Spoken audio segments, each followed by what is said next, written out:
Hello Western Oregon sports fans, and welcome to this edition of Wolves Weekly.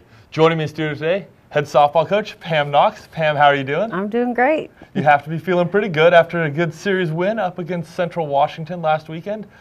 They had to move the game out of Ellensburg over to Sela, but at the same time, the Wildcats are usually a pretty good team in the league, and you guys were able to take the final 3 games of the series from them behind some really good pitching. Yes, I don't believe we swept Central Washington in quite a long time, so we're very excited about how we performed this past weekend.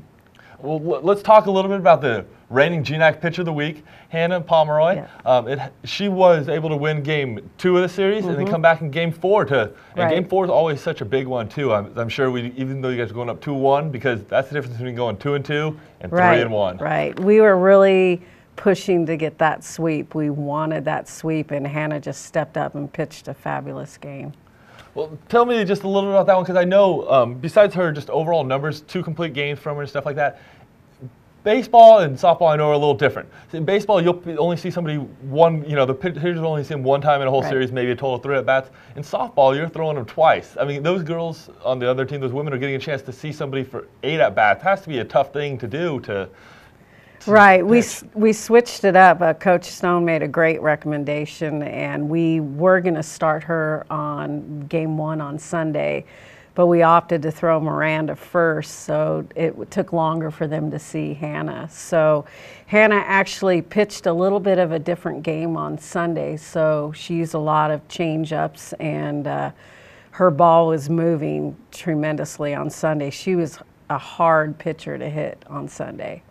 Well, we're talking about the pitching, which is very good too. But in each of those wins you guys scored at least 7 runs. I mean, the offense is coming through, and I just wanted to make note really quick of Amanda Vola actually leads the conference right now with a 15 RBI and 18 hit. I mean, you guys have only played 13 games to be able to drive in 15 runs. That's an impressive feat. Yeah, Amanda's hitting the ball really well. She's having fun. The pressure isn't really there for her, and she's being very patient at the plate, and she's been intentional and walked, and she has a great game plan going up there, and she'll hit the ball hard. If the pitcher makes a mistake, she'll make them pay. So that has been great to have her bringing in some runs for us.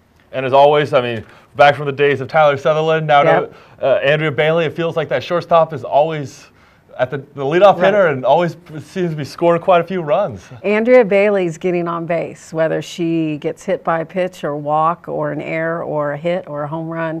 She's doing a fantastic job at getting on base. And, you know, we're talking about great at-bats and, being productive and getting runs scored, and that's been our focus. And our players executed very well over the weekend, and I'm very proud of how we stepped up for the weekend.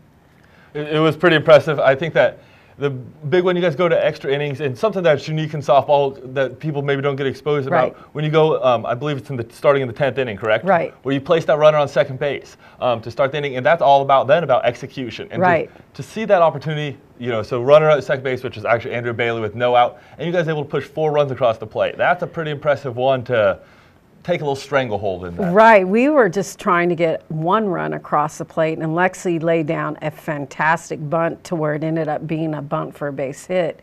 And then we just capitalized on a mistake that Central made, and then we just hit the ball. And it was nice going from trying to score 1 run, and we ended up with 4.